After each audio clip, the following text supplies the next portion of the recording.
Very good morning to all. Today we are entering the fifth day of our BIIS 12 workshop. Today we are going to see about the IPRs and drug regulations. Today for the first session we have with us Dr. Viswajanani Satyagiri. She is a scientist H and head CSAR Traditional Knowledge Digital Library Unit since October 2018. At CSAR, she was also associated with the Planning and Performance Division and later the Research, Project Planning and Business Development Directorate. Herein, she handled matters pertaining to the strategic planning, resource planning, monitoring, and providing decisions and policy insights.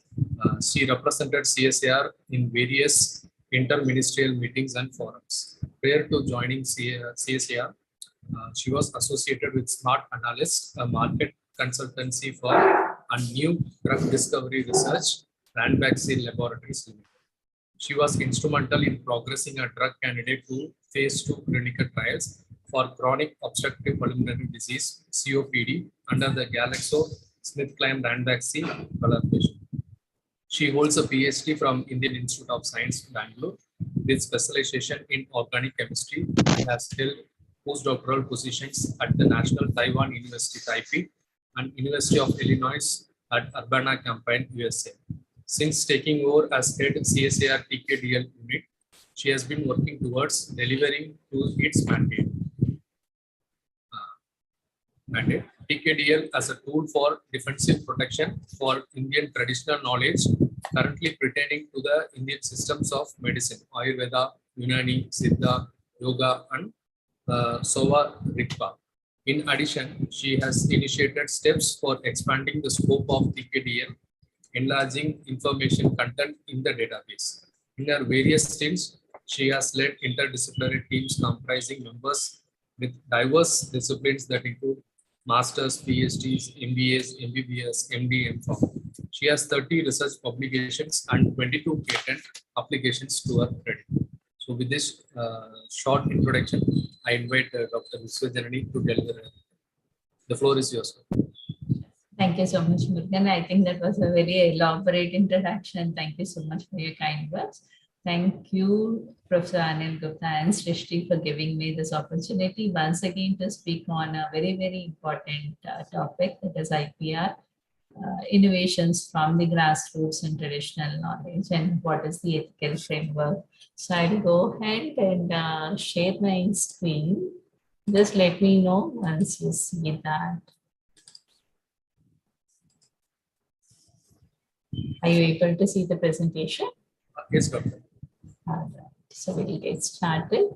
So once again, Murugan, thank you so much for the opportunity as well as the introduction. I'm truly glad to be speaking on this forum of the Biotech Innovation Ignition School. This is the 12th, I believe. And the topic that I would be speaking on is IPR, Patent and Ethical Framework for Exploring People's Knowledge.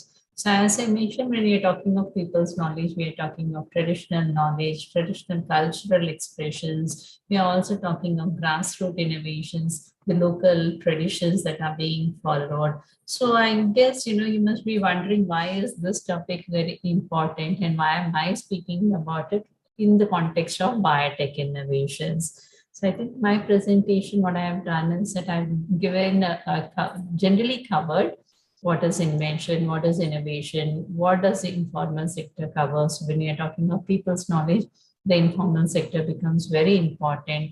How do we protect innovations and why are we emphasizing on an ethical framework? So if I guess all of you have joined here today, you would be very aware that when we are doing anything related to science and technology, we are very, very excited. We come up with inventions and then we say we have innovated. So what are all these terminologies? I thought, let me start with the clarification. When we are talking invention, we are creating something that is new, or it is an improvisation of whatever has been existing previously. It is basically a result of our human creativity, curiosity. And in today's context, we do a lot of experiments, we do a lot of thinking process that goes in hypothesis, concepts, then you do experiments to prove your hypothesis, and then you create something. So that is what is invention. But very loosely we use the word invention and innovation interchangeably. But by definition, what does innovation cover?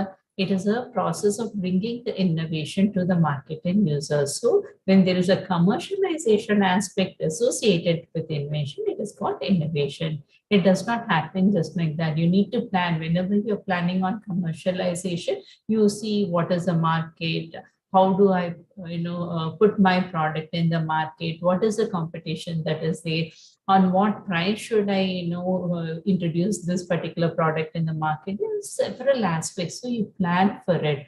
So when in essence what I want to say is that when you're talking of innovation, it is invention and commercialization. So along the lines, when we are talking of commercialization, what comes to our mind is that we want to protect whatever inventions we have made. And I guess all of you have now been made familiar with, the intellectual property rights, what constitutes intellectual property rights and all that. Typically, the, terminologies that you often get to hear are patents. So what happens with an intellectual property right? These are all legal provisions given by the state, that is the country. So intellectual property, it refers to, as I mentioned, creations of the mind. It could be inventions, it could be literary works, it could be designs, it could be symbols, it could be even images used in commerce. Okay, and this is the definition being used even by the World Intellectual Property Organization. What is the intellectual property right? When you apply for this, the protect the intellectual property by means of a legal provision, it is called the intellectual property rights. So patents, for example, is a legal right for inventions that are made, and it gives a protection for about 20 years. Typically, along the same lines, the other intellectual property right provisions are trademarks. These are the rights given for signs for distinguishing goods and services. You would see the symbol TM wherever a trademark has been granted. Then there are copyrights for any artistic work, even music, dance, or even yoga modules. Copyrights are taken. So the protection for a copyright is the lifetime of the author, or 60 years. In case of industrial designs, which is yet again another intellectual property, right? It is the legal rights conferred for ornamental or aesthetic aspects of articles, either 2 dimensions or 3 dimensions. Again, of relevance to us is the intellectual property right related to geographical indications. Again, geographical indications are legal rights. Here, it is given to a particular good whose characteristics are attributed to a particular geographical location. And of course, trade secrets. You must have all heard about Coca-Cola, how the formula is still kept as a trade secret.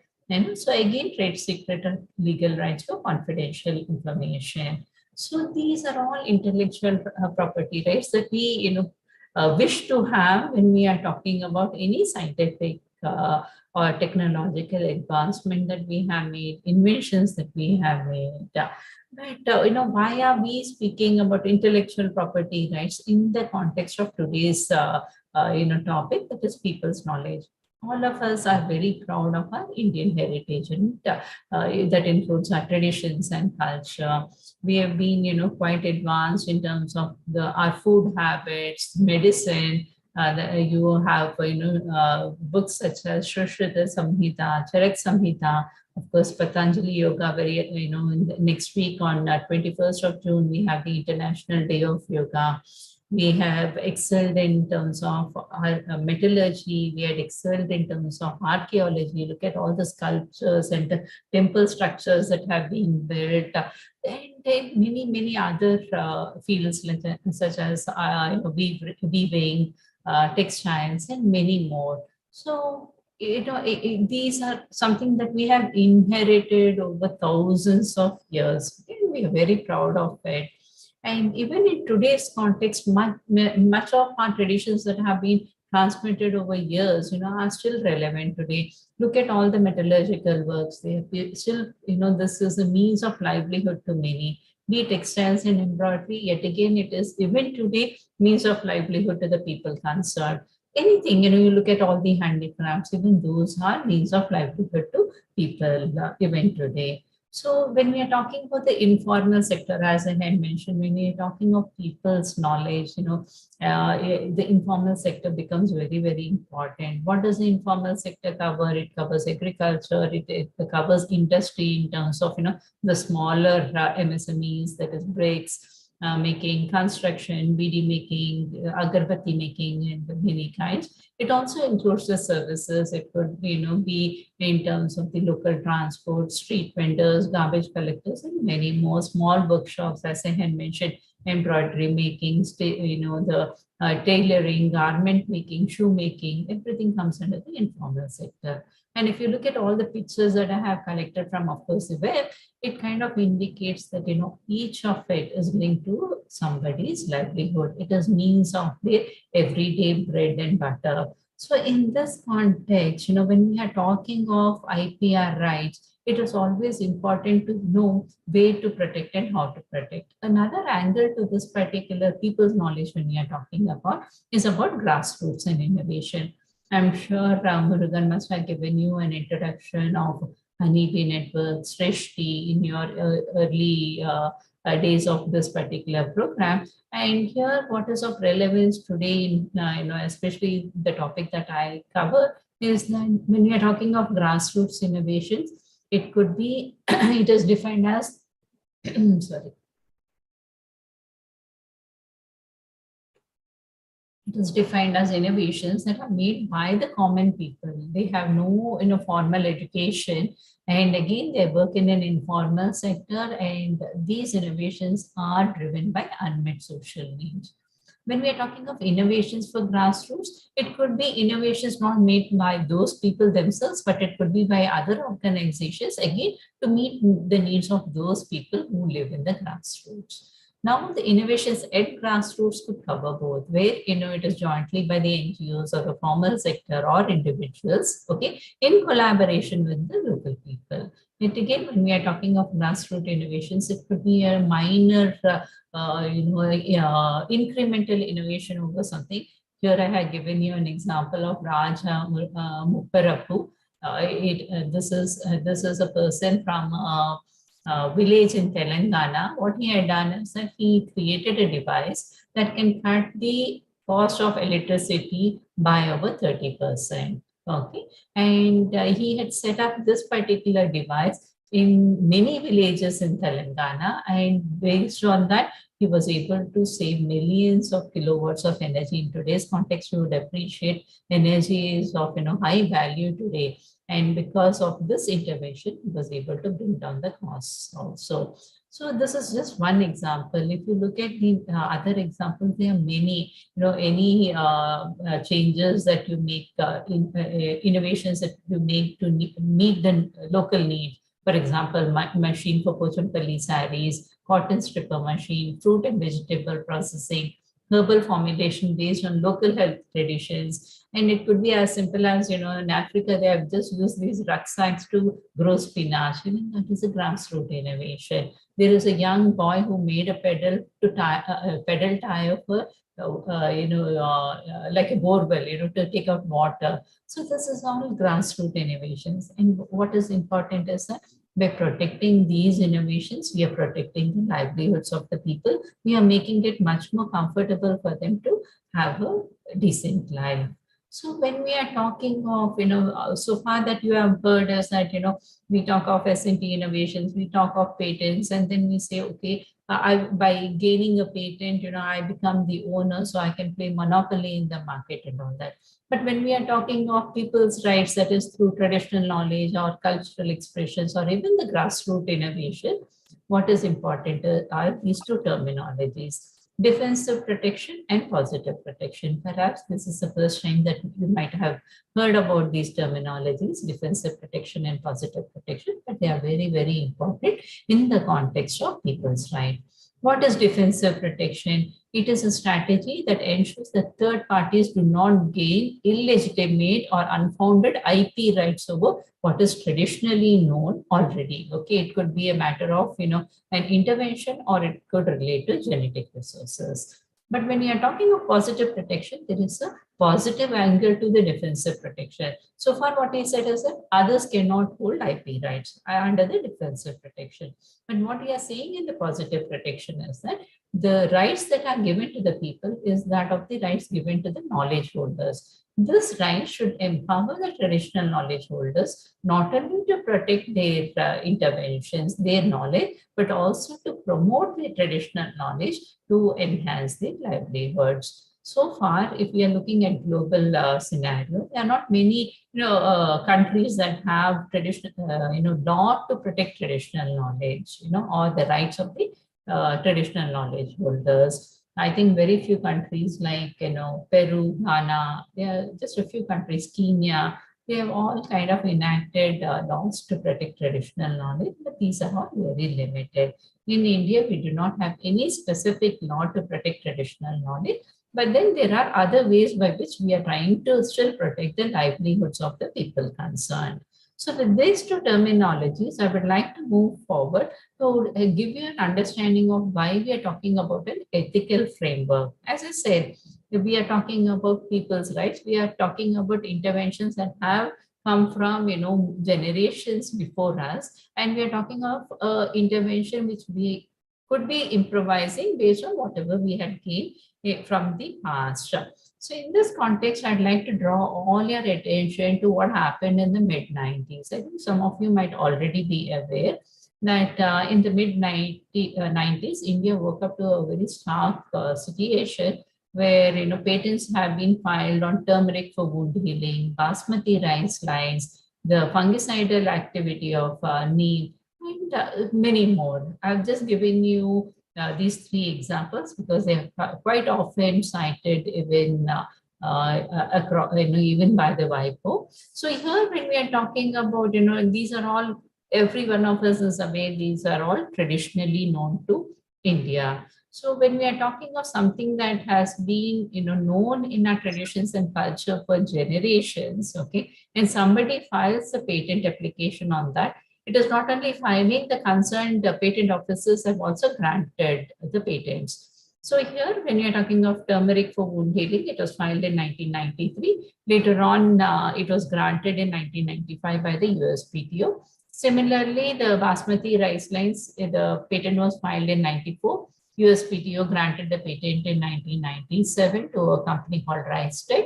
And then later on, in 1991, a patent was filed on neem, the fungicidal formulation of neem. It was granted in 1994. As I said earlier, patent is a legal provision. By this particular legal provision of a patent, one can gain legal ownership of that particular intervention or invention, so to speak. So in this case, turmeric, the University of Mississippi holds the rights on turmeric for wound healing.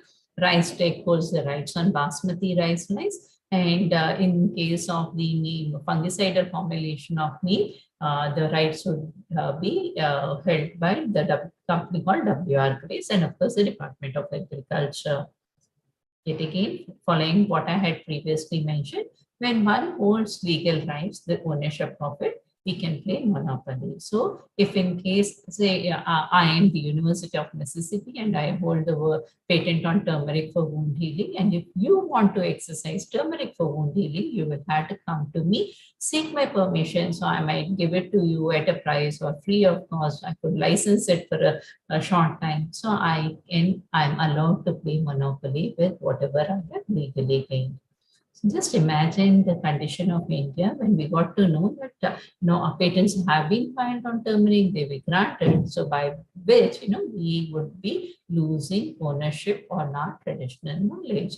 So in this context, the government of India took a lot of efforts to say that these are all traditionally known. So experts from across the country joined together to identify whatever we call as prior art. Prior art is information that is already available in public domain. They collected all this information and then presented to those particular patent offices, that is the USPTO and the European Patent Office. And it took a lot of time, money, and efforts to get these patents either revoked or amended. In case of turmeric, the patent was revoked, all the claims were cancelled. In case of Basmati, 20 claims we find, out of it 17 was cancelled, only 3 were allowed. In case of me, all the 10 claims were revoked. So in essence, India spent a lot of time to protect our own traditional knowledge. And the word that is being used when you illegally claim ownership of knowledge that is not yours is called misappropriation. Where bioresources are concerned, it is called biopiracy. So this is the way India protected misappropriation of traditional knowledge. So in this context, if you now go back and then look at our Patents Act, everybody by now would be aware that when you are talking of patenting, your invention should cover novelty, inventive step, and industrial applicability. Okay. In addition to that, the Patent Act 1970 also states that certain of the sections, that is inventions that fall under sections 3, 4, and 5 will not be granted any patent. Of relevance to our discussion today is about the criteria that includes inventorship. When we are talking of novelty, it is quite easy to know whether your invention is novel or not, because you know whether it existed previously or it didn't exist previously. But when we are talking of inventorship, it is kind of a gray area, because when you go by the definition, it says inventorship means a feature of an invention that involves technical advance as compared to the existing knowledge, or it could have an economic significance, or both. But what is of relevance and high importance here is that this particular invention should not be obvious to a person skilled in the art. I'll explain this a little further in my next slide, but I would like to re-emphasize, keep in mind when you're talking of inventorship, your invention should not be obvious to a person skilled in the art. So in the context of the topic that I'm discussing today, that is people's knowledge, that is traditional knowledge and grassroots innovations, let me emphasize largely on the traditional knowledge front.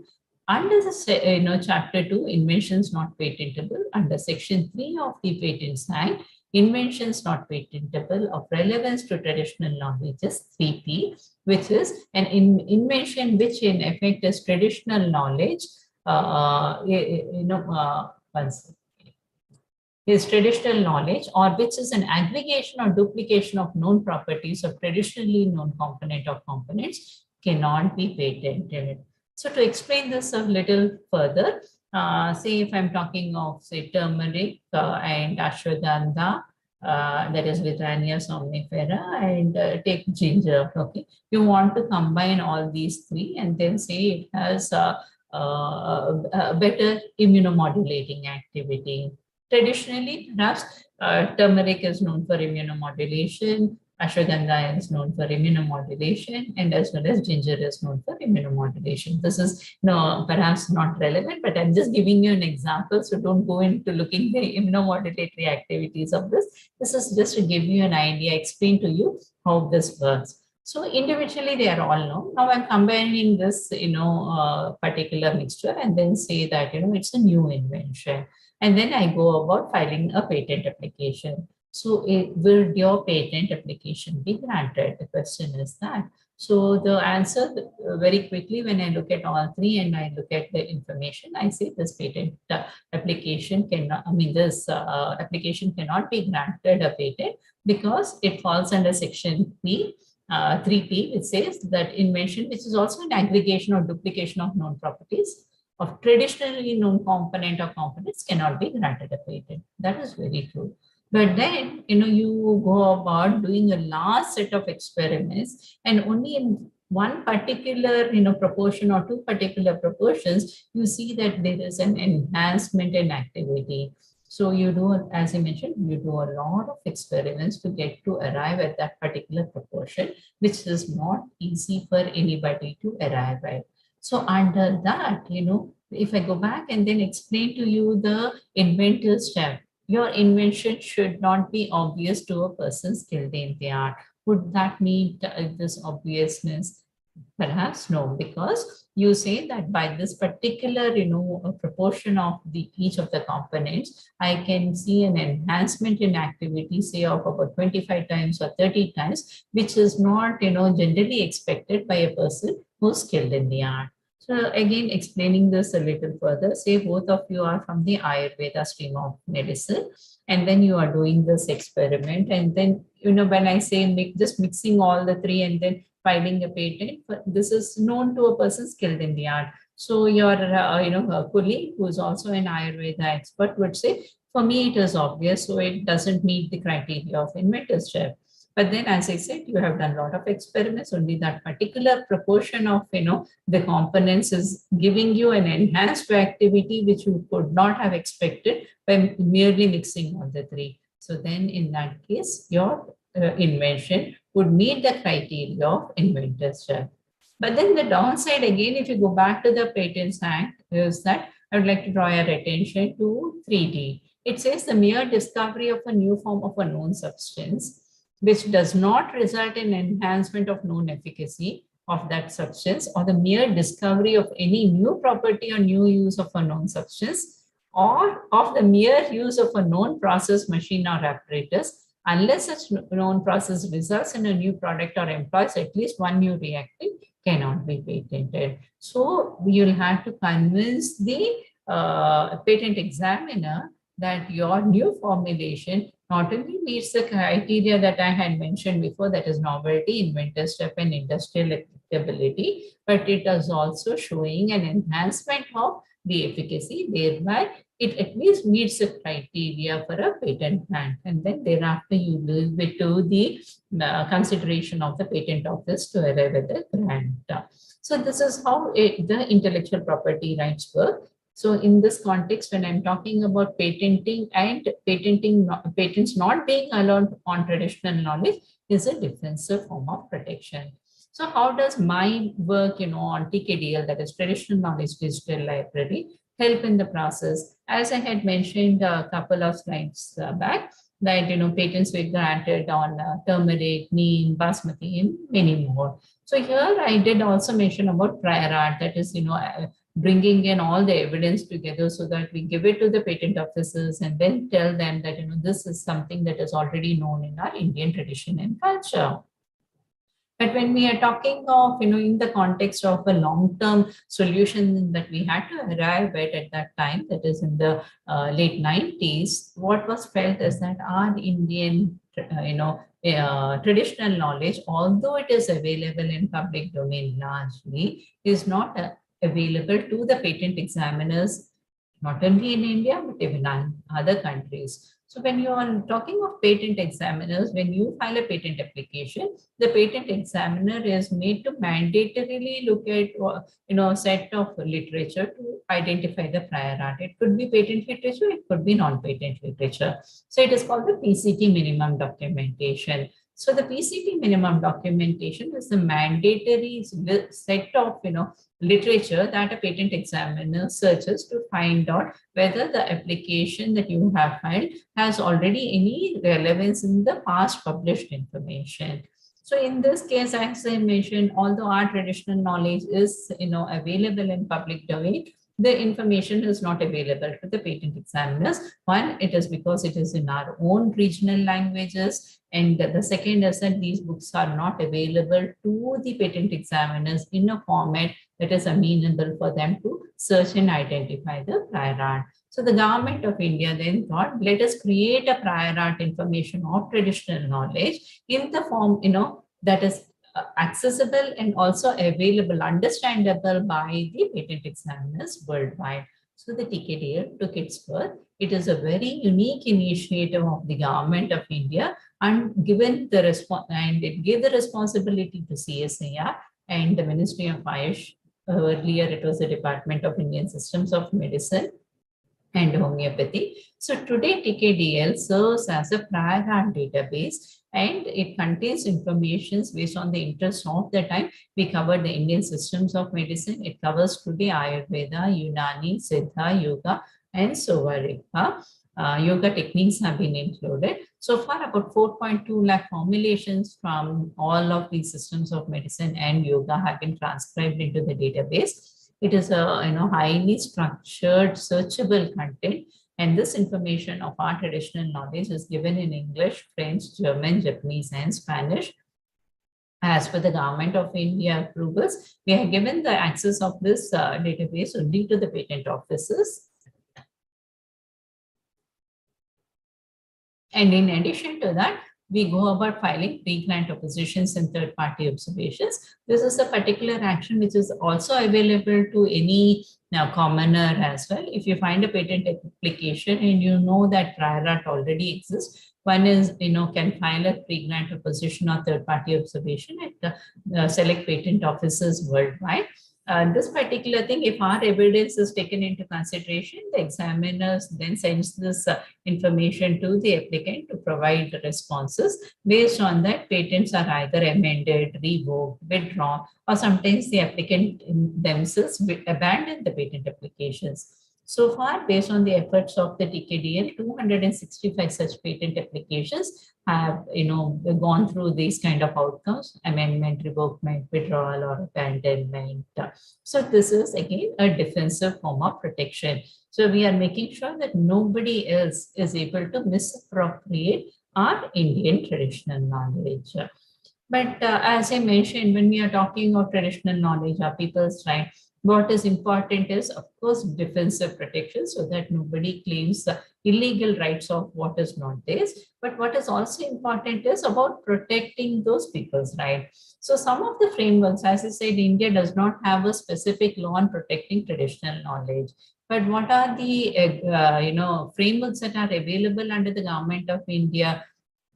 Framework are geographical indications, industrial designs, protection of new varieties of plants, protection of bioresources and traditional knowledge by way of Biological Diversity Act, forest rights of forest dwelling scheduled tribes and traditional forest dwellers by the Act of 2006. So I'll just explain these a little more in detail.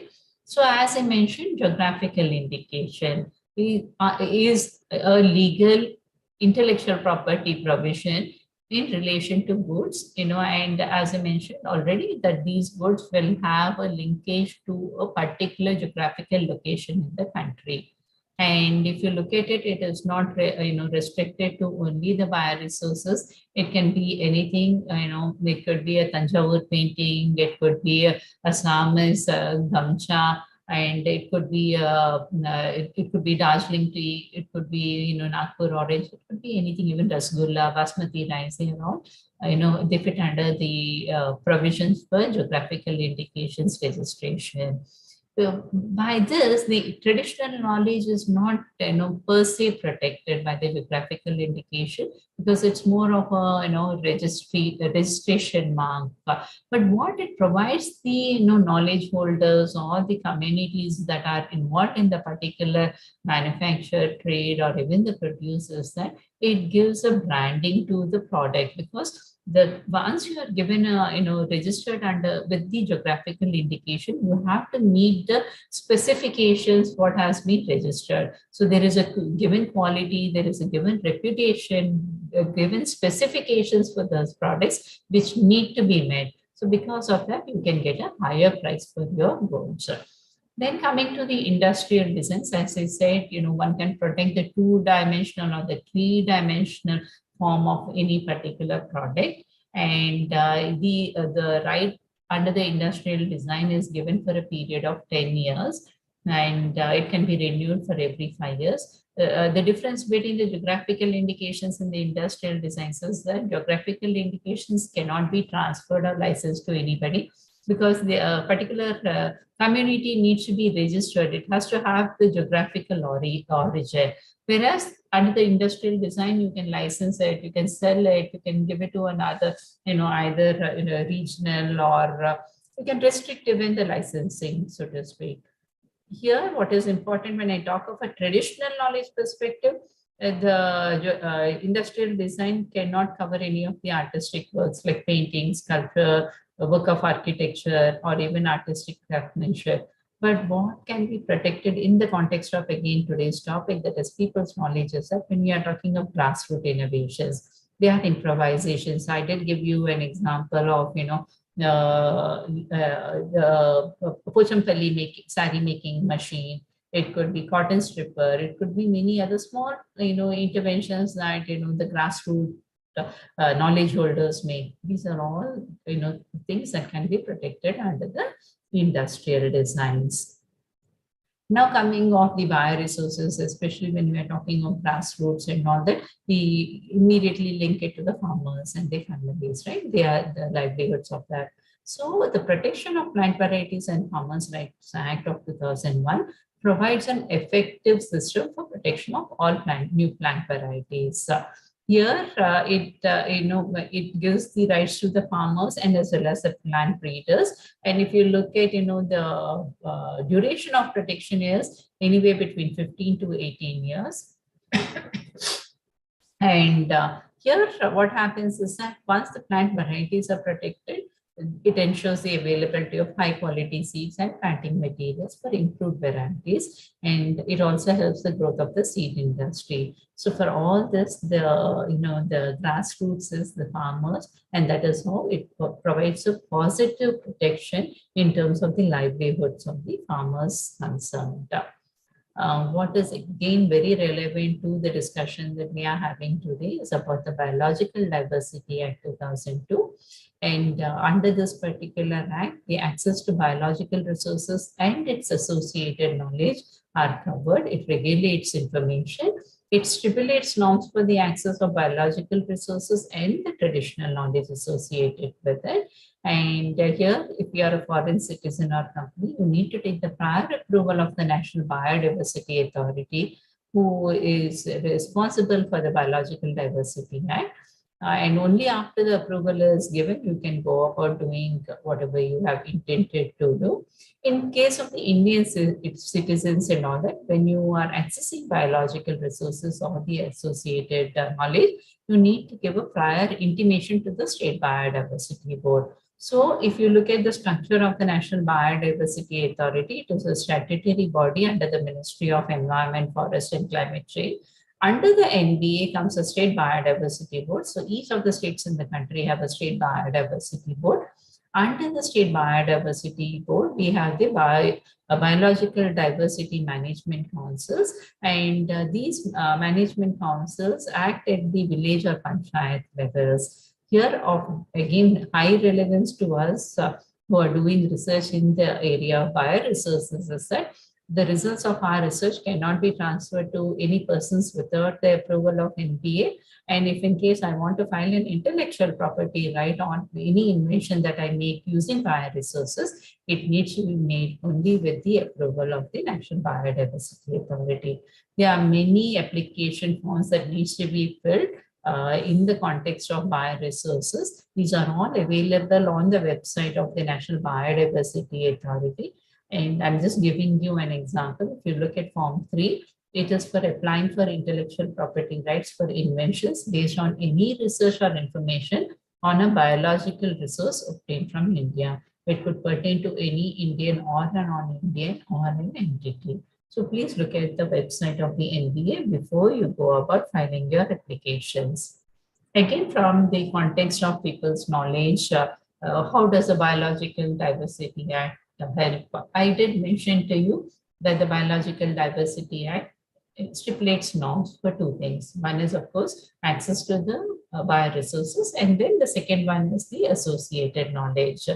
How does the NBA do it? I did talk to you about the BMCs, right? The biodiversity management councils that work at the panchayat or village level. So what these people do is that these councils, they go about, interact with the local people, and then get the information of, what are the bioresources that are available in that region. And if there is any associated knowledge, it could be traditional knowledge or it could be improvisation based on contemporary requirements and innovations. This knowledge is also captured in what is called the People's Biodiversity Register, of very high relevance to us, because I keep emphasizing, that it is all linked to people's livelihoods, is the Biological Diversity Act place emphasis on two things. One is the prior informed consent and the access benefit sharing mechanism. And I will take, and as I had mentioned, why is this important? It is important because this knowledge is it belongs to the people concerned, belongs to the people who are at the grassroots, and thereby whatever benefits that you gain by accessing this information, those benefits need to go back to the concerned community or individual. So this is how the National Biodiversity Authority, through the Biological Diversity Act, enables the access to knowledge as well as the bioresources. Again, as I thought, been talking to you, that everything, because it is linked to people's livelihood, we need to act with great care. We talked about defensive protection, we have talked about positive protection, all in the context of protecting that particular individual or community's livelihoods. Here, when we are talking of oral traditional knowledge, so far, when I talked about defensive protection, I talked about TKDL, I talked about the books that are available, I talked about the diversity in the languages and the format in which the information is there. This is all there, and it is all available in public domain, okay? And, many of us use that information, and, even as means of our livelihoods. There are many Ayush-based companies based on, information that is there in Charak Samhita, Shushruta Samhita, and many other Ashtanga Vidyas and the books of, from the classical text. But what is of relevance and why is sensitivity needs to be exercised when we are talking of oral traditional knowledge? Because much of this knowledge is not documented. If we are talking about, even what has been published by many people in terms of ethnopharmacology or ethnobotanical, ethnomedicine, or ethno-related work, you would see it is only a very, very small proportion of what the information that is already available with our communities. And yet again, let me point out that this particular information is related to their livelihoods. Perhaps in today's context, much of this knowledge is, kind of dissipating because, the next generation does not find it very easy to go on with their livelihoods based on this knowledge. But yet again, when we are talking from a country perspective, and even those few communities that are still exercising this particular knowledge as means of their livelihood, we need to ensure that, be it the documentation processes or the utilization practices, we take care of three things. One is empathy, equality, and partnership. And here of importance to us when we are talking of an ethical framework are three major things. One is a free and prior informed consent, that is already I had mentioned under the Biological Diversity Act. The second one is acknowledgement. This is something that I have personally learned from Professor Gupta based on my interactions with him over the last few years. And the third one is the access benefit sharing. So when we are talking of pre and prior informed consent, you are a student and you are, quite eager to understand what is the knowledge associated with a particular villager, and you want to, document that knowledge, and then you want to use it for R&D. So why is the free and prior informed consent important? Because it is not only important from your perspective, you need to also make sure that you understand the interests and the concerns of the knowledge holders who hold that particular knowledge. So when you are going about documenting this information, you need to make sure that you first inform them what are your objectives, you understand their interest and concerns, and then you also specify the roles of the concerned persons. What would you be doing with that information? What are the expectations of the people who are concerned with that knowledge, and what would their role be? So you also need to understand to what extent you would be able to share this information and to what extent you would not be putting this information in public domain. Only after that you would be making any information public. So it all needs to go by the consent that has been given by the concerned knowledge holder. The second point is the acknowledgement. When you are gaining knowledge from somebody, okay, very often you see many papers being published by the many academicians and the research organizations. We often ignore the contributions made by the knowledge holders. Please bear in mind, you have gained this knowledge from some particular individual or a community. So your acknowledgement need not be only restricted to the acknowledgement in the research article. It could be in form of, an authorship. When you are going and filing a patent application, it could be in terms of an inventorship, and as well as a partnership associated when we are going for further R&D and commercialization. The access benefit sharing is important because if one is deriving benefits out of, access of, known knowledge or bioresources, make sure that, the benefits are not accrued only up to you. It is, it goes down to the roots, that is the people who have shared this information, knowledge with you. And please ensure that you keep updating the knowledge holders on further development since the first time that you have gathered information from that particular concerned person.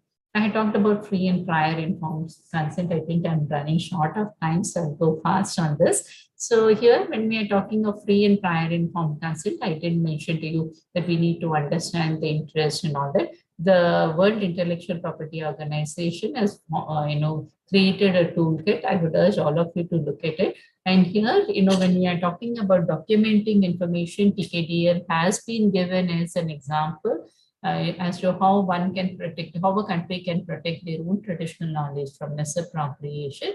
But of relevance to us when we are talking of oral traditional knowledge is that they have also mentioned as to how you go about collecting traditional knowledge from native communities, and what are the steps that you need to do before documentation, during documentation, and after documentation. So these are all very critical aspects when one is planning to do R&D in an area that relates to traditional knowledge or grassroots innovations. I mentioned about even acknowledgement.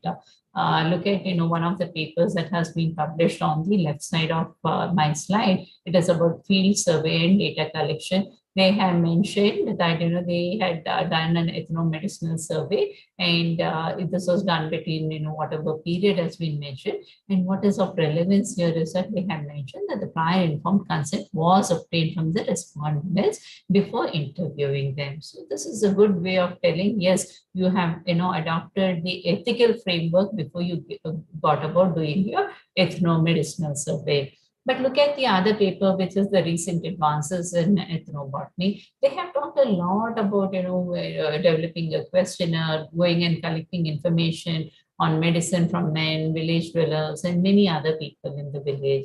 But no way, if you look at the methods, section, they have given plenty of information, but nowhere have they mentioned either they had taken a prior informed consent, nor have they acknowledged that the information has been from any particular community. So please bear in mind, if you are getting, or getting involved in this kind of a research, please make sure that you follow ethical practices to make sure that whatever you gain from them also goes back to them. So here, the last point that I would like to talk about is the access benefit sharing mechanism.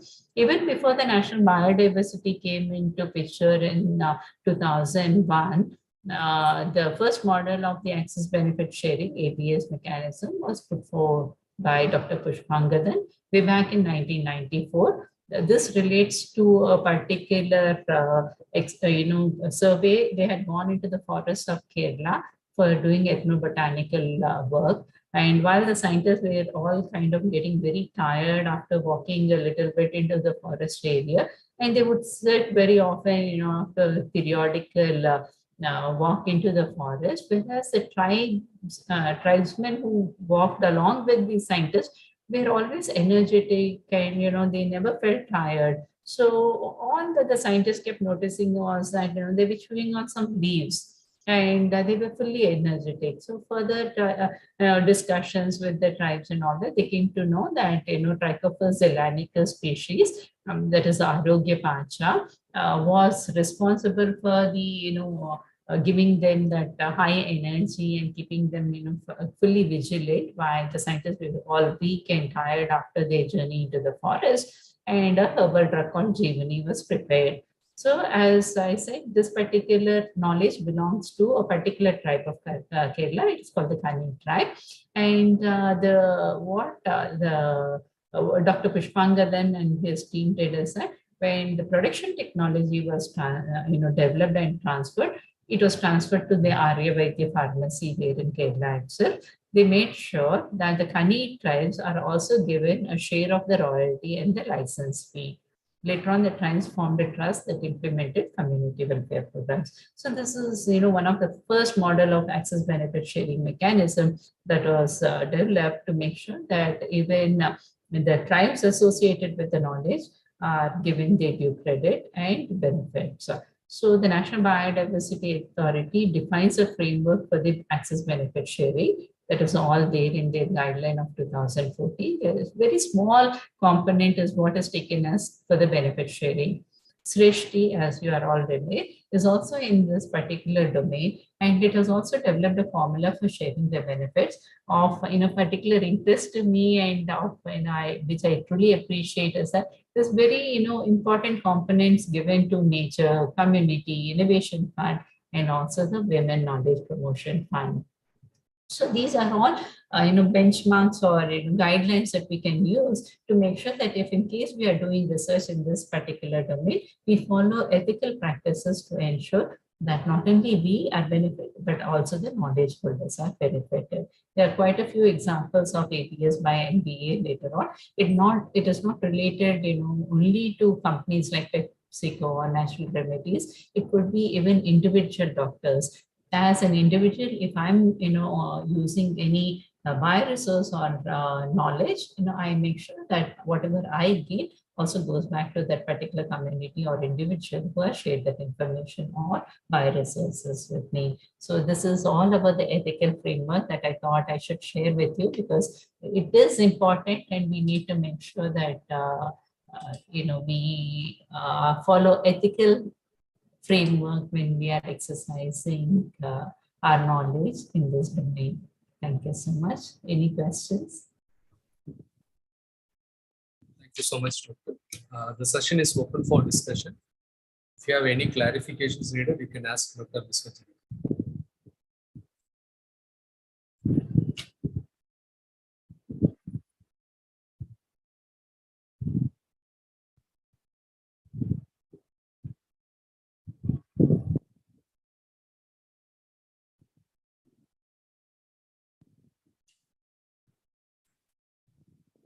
Questions?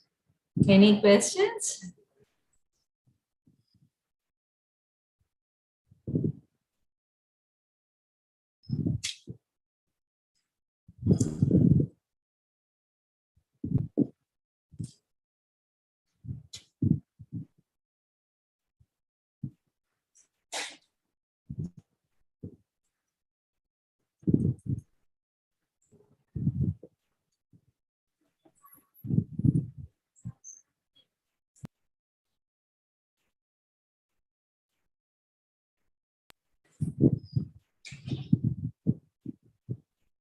No more questions. Then I would like to thank Dr. Viswajit for joining us, elaborating the students about the IPRs, patents, ethical frameworks.